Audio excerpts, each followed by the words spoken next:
예, 김대근 선생입니다. 자, 오늘은 같이 공부할 글이 박일로의 누앙사입니다. 사실은 저는 이 글이 왜 아직까지 수능에 안 나왔는지 도저히 이해를 못하겠습니다.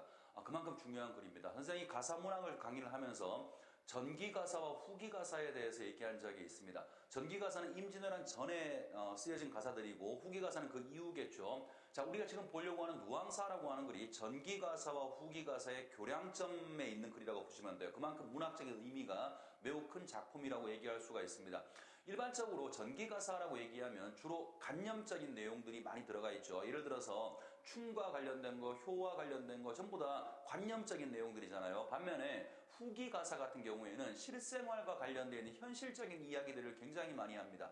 자연을 바라보는 관점도 매우 다른데요. 전기가사 같은 경우에는 자연을 바라볼 때는 그 자연 속에 들어가서 신선이 되어야 될 공간, 뭔가 관념적으로 자연을 바라본다고. 반면 후기가사 같은 경우에는 이 자연이라고 하는 것이 물론 관념적으로 바라보는 부분도 물론 있습니다만 거기 플러스해서 내가 직접 일하고 먹고 살아야 되는 노동의 공간으로 그려지기도 하거든요. 자, 그만큼 전기가사와 후기가사는 현실을 바라보는 시각 자체가 굉장히 많이 달라요. 자, 그러한 후기가사의 첫 번째 출발점이 되는 게 지금 보시는 박일로의 누앙사라고 보시면 돼요. 그러니까 이 글은 전기의 그러한 가치관과 후기의 가치관이 혼재되어 나타나겠죠. 사실은 그 전체를 보시면 이 두 가지 가치관 사이의 대립이라고 볼 수 있어요. 전기의 가치관과 후기의 가치관 사이에 대립이 있다가 화자가 제일 마지막에 어떤 것을 선택하게 되는가, 이게 이제 우리가 이 글을 독해해야 될 방향이라고 보시면 될 것 같고요. 이분이 지금 임진왜란 때 선조를 모시고 뭐 이것저것 공을 많이 세우신 분인데 이유 여하는 잘 모르겠습니다만 임진왜란 이후에 논공 행상에서 벼슬을 받지 못한 모양입니다. 그래서 시골로 자기 고향으로 은거해서 이제 벼슬이 없으니까 직접 농사를 짓고 먹고 살 방법을 찾아야 되는 거죠. 근데 문제는 이제는 농사를 지어본 적이 한 번도 없잖아요. 그러니까 아는 것도 없고 뭐 어떻게 해봐야 될지도 모르겠고 그 사이에서 현실적인 어떤 고뇌, 방황 같은 것들이 앞에 전반부의 이야기를 이루게 될 거고요. 후반부에서는 그렇다고 하더라도 난 이렇게 살겠다라고 하는 자신의 의지를 이야기합니다. 자, 그럼 이제 글을 한번 읽어볼 텐데요. 조금 좀 박일로의 글이 어렵습니다. 한자도 조금 많고 어려우니까 선생님이 차근차근 천천히 갈 테니까 눈으로 잘 따라오시면 좋겠습니다. 자, 일단 해보겠습니다. 첫 번째 서사부터 보죠. 자, 어리고 우활할산 인해 위에 던이 없다. 자, 처음부터 자신 신세를 한탄하고 있는데요. 이렇게 말하고 있는 겁니다. 어리고는 어리석다의 말이죠. 우활하다라는 말은 세상 물정을 모르다의 뜻입니다. 그래서 어리석고 세상 물정 모르는 것은 내 위에 더한 사람이 없다. 다시 말하면 내가 가장 어리석고 내가 가장 세상 물정을 모른다라고 말하고 있는 거죠. 자, 일단 첫 줄 해결됐고요. 길흉하복을 하늘에 맡겨도, 자, 길하고 흉하고 화를 받고 복을 받는 거, 쉽게 말하면 운명이겠죠. 모든 내 운명을 하늘에 맡겨뒀다라는 말은 기본적으로 이분의 인생관 자체가 운명론적 세계관 혹은 운명론적 인식을 하고 있다라고 말할 수 있을 것 같아요. 자, 다시 길흉하복을 하늘에 맡겨두고 누항 깊은 곳에 초막을 지어도, 자, 이제 이 글의 제목이 되는 누항이라고 하는 게 나왔는데요. 이게 아마 논어에 나오는 것으로 알고 있습니다. 누항이라고 하는 게 누추하지만 그 속에서 학문을 추구하는 공간 뭐 그런 식으로 의미가 쓰여지는 것 같은데 여기서는 굳이 그렇게 이해하지 말고요. 작가가 지금 살고 있는 자신의 누추한 집 그거를 누항을 하고 불렀다라고 이해하셔도 상관없습니다. 한자를 그대로 풀면 누추한 거리라는 뜻이에요. 자, 그러니까 다시 봅시다. 자, 누항 깊은 곳에, 이 시골 깊은 곳에 초막을 지어두고 작은 초가집 하나를 지어두고, 자, 이제 보세요. 풍조우석에 썩은 짚이 섭히되야. 자, 일단 풍조우석 앞에다가 일 한번 붙여보실래요? 해석은 이런 겁니다. 아침 풍조니까 아침바람 저녁 비가 되나요? 자, 풍조우석이니까 아침바람 저녁비에 썩은 짚이 섭히되는 거예요. 섭이라고 하는 게 땔감을 얘기합니다. 자, 원래 땔감 뭘로 쓰는 거죠? 나무로 쓰는 거죠. 나무를 가지고 땔감을 해야 되는데 이 사람 돈이 없어. 그러니까 나무를 살 돈은 없고 썩은 짚을 모아서 땔감을 하고 있는 거니까, 자, 첫 번째 자신의 가난한 처지를 보여주고 있는 거예요. 자, 일단 1 붙였죠. 두 번째 갑니다. 서옷밥 닷톱죽에 연기도 하도할샤. 자, 여기도 이를 붙여보세요. 서옷밥 닷톱죽, 밥보다 죽이 더 많죠. 자, 서옷밥 닷톱죽, 많지도 않은 밥에 연기만 많이 나는구나. 또 역시 마찬가지로 가난한 처지를 보여주는 겁니다. 자, 세 번째 가죠. 설대인 숙령에 앞에 상 붙이시고요. 설대운 숭넹. 자, 숭늉 먹어본 적 있죠? 그죠? 밥알점 떠 있는 그 물 얘기하는 거야. 설대인 숭늉으로 빈배를 속일 뿐이로다. 자, 우리가 지금 1, 2, 3 붙였어요. 요 1, 2, 3이 자신의 가난한 현실을 보여주는 거죠. 자신의 가난한 현실을 세 가지를 지금 나열하면서 대표적으로 보여주고 있습니다. 자, 그 다음으로 갑니다.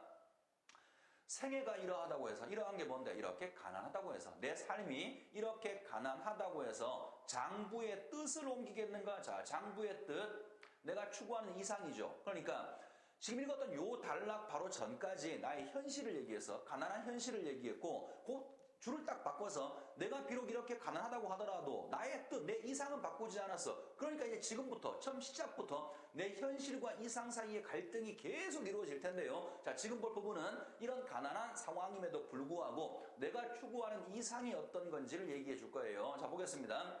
생애가 이러하다고 한들, 내 삶이 이렇게 가난하다고 한들 장부의 뜻을 옮기겠는가? 자, 그게 뭐냐면 첫 번째, 안빈 일념을 적을망정 품고 있어. 안빈 일념, 여러분이 알고 있는 더 쉬운 말로 고치면 안빈 낙도죠. 가난하지만 만족하는 마음이에요. 자, 안빈 일념을 작을망정 품고 있어. 수의로 살아. 옳은 일을 쫓아 살다, 이런 말입니다. 옳은 일을 쫓아 살려고 하니 날로조차 저하다, 쉽지 않다, 잘 되지 않는다, 이런 말이에요. 자, 그러면 여기까지 보시면 나는 지금 가난한 상황이야. 그렇지만 나는 내가 가지고 있는 이상, 장부의 뜻을 버리지 않을 거야. 그게 뭔데? 첫 번째가 안빈일념, 두 번째가 수의로 살려고 하는 것. 두 가지가 나왔죠. 자, 그 다음으로 갑니다.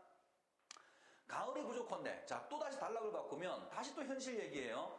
가을이 부족해. 자, 왜 하필 가을일까? 가을은 곡식을 추수할 때죠. 그러니까 사실은 시골에서 가장 풍요로운 때인데 이 사람은 지금 가을도 부족하답니다. 가을이 부족한데 봄이라고 여유가 있겠으며 주머니가 비어있어. 돈도 없어. 주머니가 비어있는데 술병이 담겨 있으랴. 자, 또 대꾸법이죠. 서리법도 물론 있고요. 이글 전체에서, 이글만 그런 게 아니라 그랬죠. 고전 문학에서는 가장 흔하게 나오는 게 대꾸와 설이니까 앞으로는 따로 얘기하지 않겠습니다. 자, 다시 봅니다. 가을이 부족한데 봄이라고 여유가 있겠으며 주머니가 비어있는데 내 돈이 하나도 없는데 술병이 담겨 있겠는가? 빈곤한 인생이 천지간에 나밖에 없는 것 같다. 또 신세한탄하고 있죠. 그러니까 이 글이 전반부는 독해를 이렇게 하셔야 돼요. 계속 신세한탄 쭉 다운. 그렇지만 난 내 이상을 잊지 않아서 쭉 다시 업. 아, 그런데 어떻게 하지? 다운. 계속 이게 반복이 되기 때문에 이상과 현실 사이에 갈등이 나온다는 말을 쓰는 겁니다. 여기까지 다시 가난한 현실을 얘기했죠. 자, 다음 갑니다. 기한이 절실하다고 해서, 기한은 먹고 사는 것입니다. 먹고 사는 게 힘들다고 해서, 기한이 절실한 것은 먹고 사는 것이 힘들다고 해서 일단심을 잊었겠는가? 일편단심, 한 조각 붉은 마음, 충성심을 얘기하는 거죠. 아까랑 똑같네요. 다시 이제 가난한 형편을 얘기하고 그 다음 다시 자신의 이상을 얘기합니다. 내가 비록 이 시골 바닥에 처박혀서 가난하게 살고 있지만 임금을 향한 충성심은 난 버리지 않았어. 양반 사대부로서 지향해야 될 가치, 자신의 이상을 다시 한번 얘기할 텐데요. 자, 그 다음 읽을 단락은 과거 얘기하는 겁니다. 이 글이 후기 가사라 그랬죠. 임진왜란 다음에 쓰여진 거라고요. 나는 충성심을 버리지 않았어. 이렇게 말하면서 임진왜란 때 임금을 위해서 전쟁에 나가서 싸웠던 그때의 일을 회상하게 될 겁니다. 자, 읽어볼게요.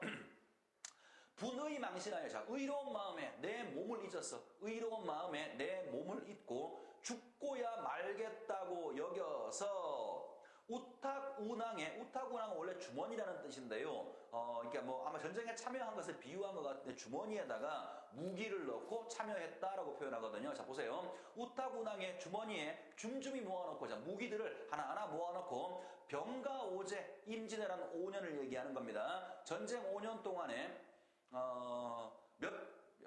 감사심을 가지고 있어. 감사심은 한자로 풀어볼게요. 죽고야 말겠다는 마음이죠. 자, 그만큼 굳은 마음을 가지고 죽고야 말겠다는 마음을 가지고 이시서패라야, 시체를 밟고 피를 건너서 몇백 전을 싸웠던가. 그러니까 과거를 회상하면서 그때 임진왜란 때 임금을 위해서 혹은 나라를 위해 싸웠던 그때 마음, 지금 내가 비록 가난하다고 해서 버린 것이 아니다라고 말해주고 있는 거죠. 자, 지금 나달락도 아까 봤던 가달락과 마찬가지로 현실, 그 다음에 자신의 이상을 얘기해주고 있습니다. 자, 그 다음으로 가죠. 일신의 여가 있어. 내 몸에 여유가 있어. 한 집안을 돌아볼까? 다시 또 현실로 돌아옵니다. 내 몸에 여유가 있어 집안을 돌아볼 수 있겠는가? 일로장수는 자, 한자는 어렵네요. 수염이 긴 늙은 종이라는 뜻입니다. 수염이 긴 늙은 종은 노주분을 잊어서 주인과 노비의 신분을 잊어버렸다라는 겁니다. 자, 이런 걸 통해서 임진왜란 이후에 신분제의 동요의 상황을 우리가 짐작해 볼 수가 있죠. 임난 이전에는 양반이라고 하는 신분적 가치가 절대적이었다면 임난 이후에는 그것이 흔들리기 시작하잖아요. 역사 시간에 많이 배웠을 거예요. 자, 그러한 모습을 보여주는 거예요. 수염이 긴 늙은 종조차도 주인과 노비의 신분을 잊어버린 상황이야. 신분제가 지금 동요되고 있는 겁니다. 자, 그 다음 가죠. 고여춘급을 어느 사이 생각하리. 자, 고여춘급은요, 이런 말이에요. 봄이 왔다고 종이 알리는 소리거든요. 마님, 봄이 왔습니다. 농사를 지어도 될까요? 이렇게 묻는 거란 말이야. 전기의 가치관이죠. 전기에는 그 동네 사람들이 농사를 짓기 전에 그 동네 제일 어른 양반한테 와가지고, 아이고, 마님, 봄이 왔으니까 농사를 지어도 될까요? 허락받고 농사를 시작했단 말이야. 근데 지금 상황은 어때? 지금은 늙은 종조차도 주인과 노비의 신분도 모르는 상황인데 지금 나한테 와가지고 봄이 왔다고 알려주는 건 내가 생각할 수 있겠는가? 라고 말하고 있는 거죠. 그러니까 이 부분에는 변화된 사회상의 모습이 드러났다라고 말할 수 있어요. 자, 그 다음 갑니다. 경당문노인들. 경당문노, 농사를 짓는 건 당연히 노비한테 물어야 된다는 겁니다. 또 역시 전기의 가치관이죠. 농사를 짓는 것은 당연히 노비한테 물어야 되지만 누구한테 물을 것인가? 나는 지금 가난하기 때문에 종이 없어. 그러니까 누구한테 물을 것인가? 긍경가색이 내 분수인 걸 알겠다. 긍경가색은 몸소 농사를 짓는 겁니다. 나는 원래는 양반은 노비한테 농사를 시켜야 되는 건데 난 노비가 없어. 가난해서. 그러니까 내가 직접 농사를 짓는 것이 내 분수에 맞는 것 같다라고 말하는 겁니다. 신야 경수와 농상 경홍을 천하다고 할 사람이 없지만 신야 경수와 농상 경홍은 중국의 성인들인데요. 직접 농사를 지은 분들이거든요. 그러니까 이 사람이 이렇게 말하는 거야. 내가 왜 양반이야. 그렇지만 나 말고 옛날 성인들도 직접 농사를 지었으니까 내가 농사를 직접 짓는 것을 천하다고 할 사람은 없겠지만은, 자, 그 다음 아무리 갈고자 한들, 아무리 내가 직접 밭을 갈려고 한들 어느 소로 갈겠는가? 또 소가 없어 밭을 갈 수가 없어. 자, 계속 지금 보는 다달라게 읽었던 부분까지는 임난 이후에 변화된 사회상의 모습이 드러나 있고 그 상황에서 가난해서 직접 농사를 지어야 되는데 소가 없어 한탄하고 있는 그런 상황이 나오는 겁니다. 자, 그 다음 가죠. 한기태심하야. 자, 한기태심은 가뭄이 깊어지다 이런 말입니다. 자, 가뭄이 매우 깊어서 시절이 다 늦어서 농사 지을 때가 지나가 버렸다라는 거예요. 자, 물이 적절하게 있어야 농사를 짓는데 뭐 모내기를 하든 뭘 하든 씨를 심을 시절에 물이 없어. 그래서 이제 농사를 포기해야 되나 보다. 농사 지을 때가 다 지나가고 있는데 서쪽 뚝 높은 논에 잠깐 지나가는 비에, 자, 갑자기 가뭄 때문에 농사를 포기하려고 했는데 갑자기 비가 내린 거예요. 그래서 다시 봅시다. 서쪽 뚝 높은 논에 잠깐 지나가는 비에 도상무원수, 길 위에 흐르는 주인 없는 물이에요. 자, 길 위에 흐르는 주인 없는 물을 반만 담아두고, 물 준비됐어 이제. 자, 반만 담아두고 소 한 번 빌려주마 엉성이 하는 말. 자, 아까 소가 없어서 농사를 못 짓는다 그랬죠. 그리고 가뭄도 들었어. 근데 가뭄은 해결이 됐잖아. 그러니까 이제 소만 구하면 될 거 아니겠어요. 그래서 생각해보니까 저기 부자 한 놈이 언제 가면 나한테 오면 내 소 빌려줄게, 그 말을 들었던 기억이 나거든. 그래서 그거 지금 떠올리는 겁니다. 다시 보세요. 소 한 번 빌려주마 하고 소 한 번 주마 하고 엉성이 하는 말, 친절하구나 여긴 집에 달 없는 항원에 허위허위 달려가서, 자, 누군가가 나한테 소리를 빌려준다고 했어. 난 그걸 뭐라고 생각하냐면 되게 친절한 사람이네 그 생각을 하고, 자, 그 다음 보세요.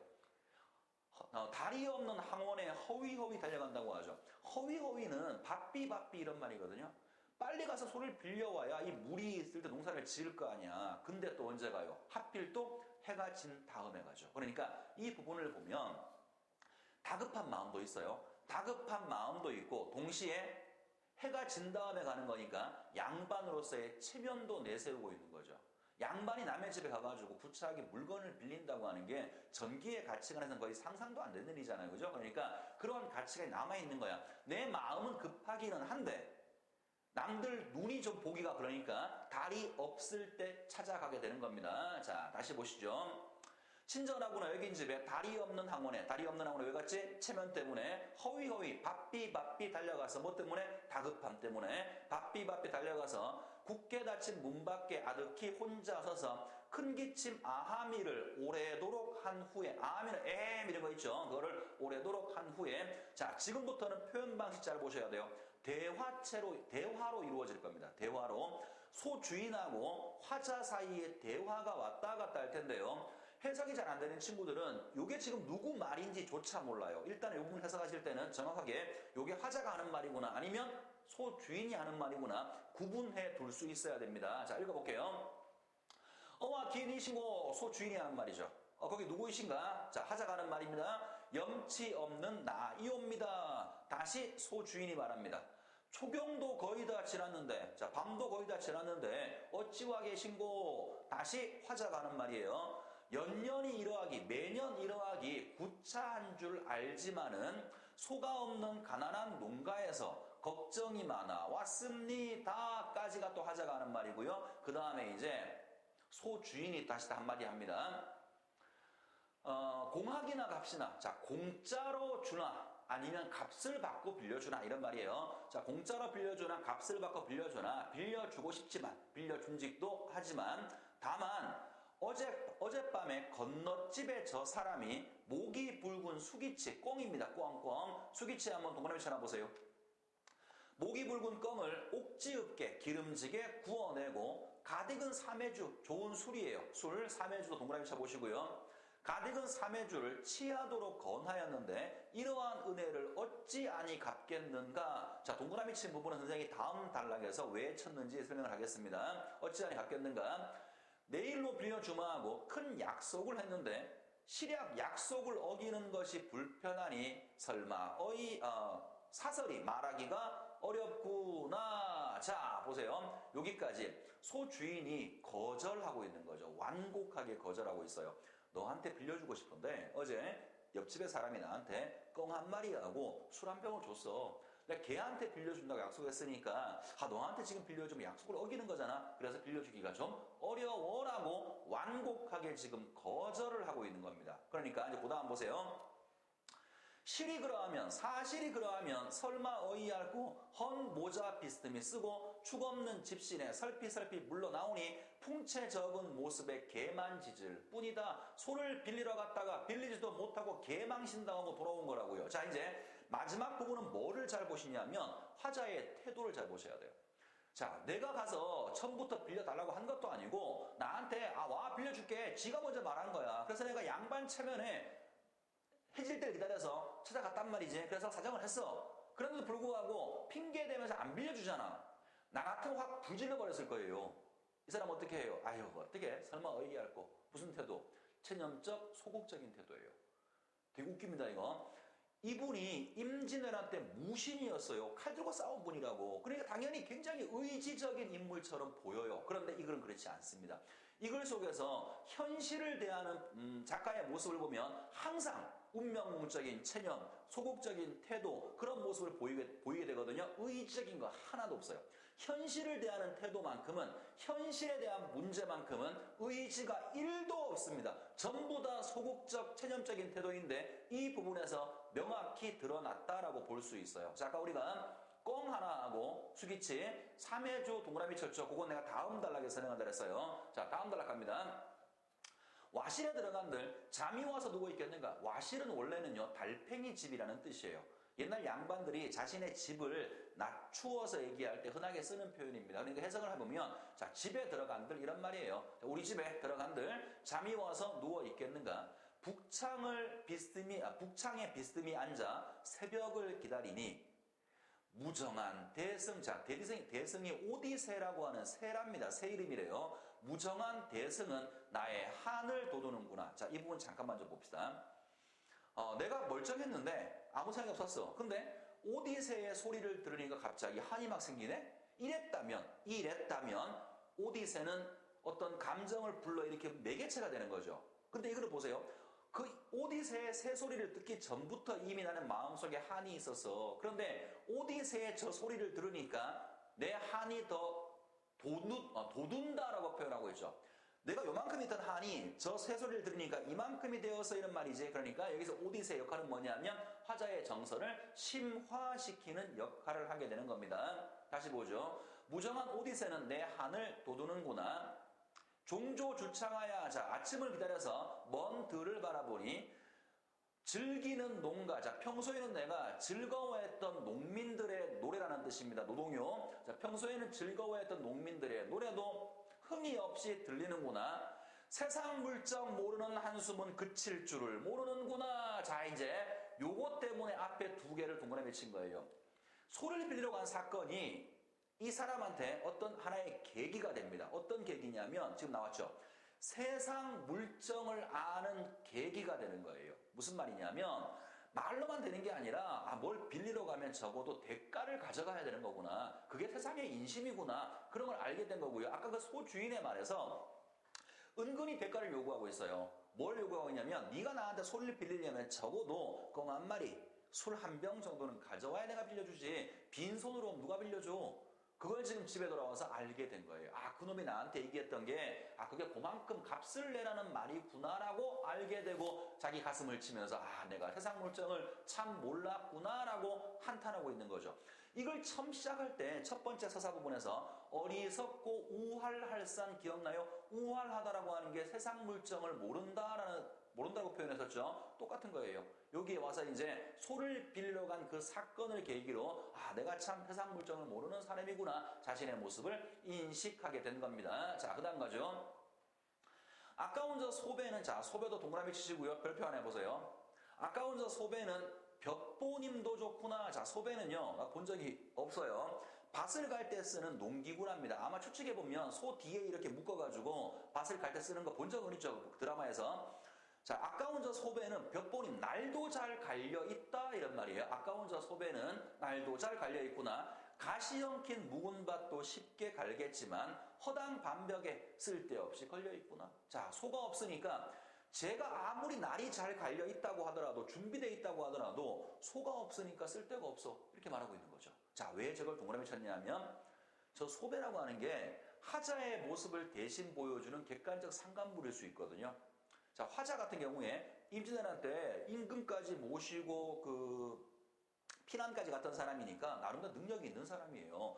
능력이 있어. 근데 나를 써줄 임금이 없어. 그러니까 난 쓸데없이 시골에 처박혀 있네? 똑같이 저 벽보님이 좋은 저 소배도 날이 잘 갈려있는데 그럼 뭐해? 소가 없으니까 쓸모가 없네? 화자의 처지랑 대응된다고 볼 수 있죠. 그래서 저기 소배라고 하는 놈은 하자의 처지를 대신 보여주는 객관적 상관물로 볼 수 있어요. 자, 그 다음 갑니다. 춘경도 거의 다 지났다. 봄농사 거의 다 지났다. 후리쳐 던져두자. 또 마찬가지잖아요. 또 체념적 소극적인 태도죠. 소가 없으면 먹고 살 생각이 있으면 자기가 자기 삽을 가지고서라도 파야 될 거 아니야. 근데 소가 없으니까 모든 걸 다 포기하자. 체념적 소극적 태도를 또 보여주고 있는 겁니다. 자, 춘경도 거의 다 지났다. 후리쳐 던져두자. 강호의 한 꿈을 꾼 지도 오래되어서, 자, 다시 그 다음 나라고 와서 다시 또 자신의 이상을 얘기합니다. 강호의 한 꿈, 자연 속에 들어와서 안빈 낙도하며 풍류를 즐기는 것이겠죠. 자, 강호의 한 꿈은 동그라미 쳐보시고요. 하자의 이상이라고 적어보세요. 강호의 한 꿈을 꾼 지도 오래되었는데, 이런 이상을 가진 지도 오래되었는데, 구보기 위로 세모 쳐보세요.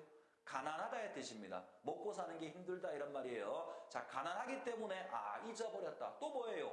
이상과 현실 사이의 갈등을 다시 말하고 있는 거죠. 내 이상은 자연 속에 들어와서 풍류를 즐기면서 안빈낙도하는 거였는데 내가 너무 가난해서 그런 생각을 잊고 살았었어. 그 둘 중에 뭘 선택해야 되지? 또 갈등을 보여주는 겁니다. 자, 그 다음 가죠. 천피 기욱한데 녹죽도 하도 알샤. 자, 저 기수의 물가를 바라보니 푸른 대나무가 많기도 많구나. 유비군자들아 낚싯대 하나 빌려도 하고. 자, 이 유비군자 누군지 정확히 알 수는 없습니다만 문맥을 좀 봅시다. 이 유비군자들은 이미 자연 속에 들어와서 낚시를 하고 있는 사람들이죠. 그러면 화자가 지향하는 삶을 미리 살고 있는 사람들이지.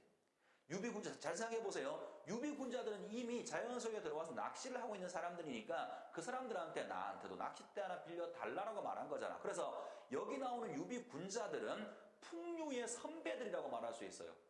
하자가 추구하는 그런 삶을 미리 살고 있는 풍류의 선배들이라고 말할 수 있습니다. 다시 보죠. 자, 유비 군자들아 낚싯대 하나 빌려다오. 노화 깊은 곳에, 노화는 갈대밭이에요. 자, 갈대꽃.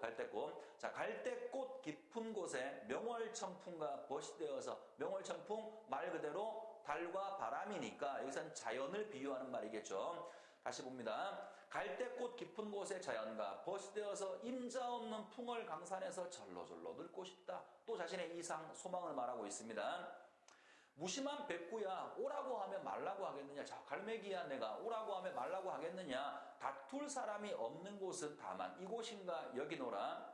무상한 이 몸에, 변변치 못한 이 몸에 무슨 뜻이 있겠냐마는 두세 일원 박간운을 다 무겨 던져두고, 에이 농사 안 져. 또 현실적인 체념이죠. 두세 일원 박간운을 다 무겨 던져두고 있으면 죽이고 없으면 굶을 망정.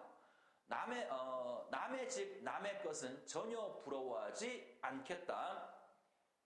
내 가난을, 내 빈천을 싫다고 여겨 손을 핸다고 물러갈 것이며, 남의 부귀를 부럽다고 여겨 손을 친다고 나아오겠는가? 인간 어느 일이 명밖에, 운명밖에 생겼겠는가? 오라. 자, 이 부분은 좀 생각해 봅시다. 지금까지 오는 내내 계속해서 현실과 운명 사이의 현실과 이상 사이의 갈등이었었죠. 계속 그것들이 충돌했잖아요. 근데 이제 이 마지막 결사에 와서는 이제 뭐라고 말하냐면, 생각해 보니까 내가 현실에서 아무리 가난을 이겨내려고 해도 어차피 운명이야. 어쩔 수 없어. 운명, 이제 현실적인 것은 운명론적으로 체념해 버리고, 내가 그동안 하려고 했던 자연 속에서의 안빈낙도 풍류생활, 나의 이상을 선택하는 것으로 그리 마무리가 될 것 같아요. 지금 그 냄새를 풍기고 있는 거죠.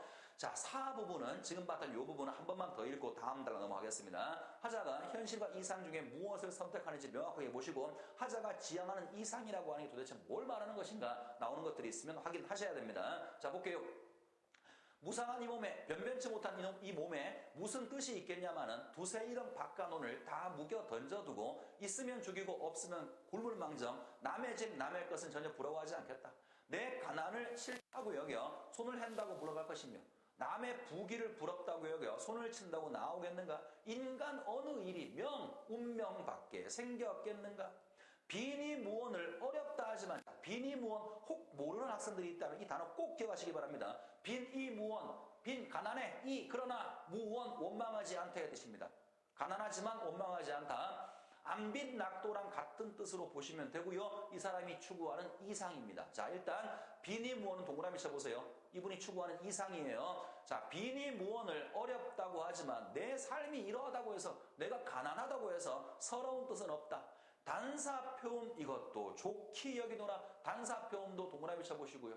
누추한 음식이죠. 역시 안빈낙도랑 같은 말로 보시면 돼요. 그 문맥적인 의미는 빈이무언이나 단사표음이나 같다고 보시면 됩니다. 안빈낙도 얘기하는 거예요. 비록 내가 가난하지만 이거 만족하며 살겠다라고 하는 자신의 지금 이상을 밝히고 있는 겁니다.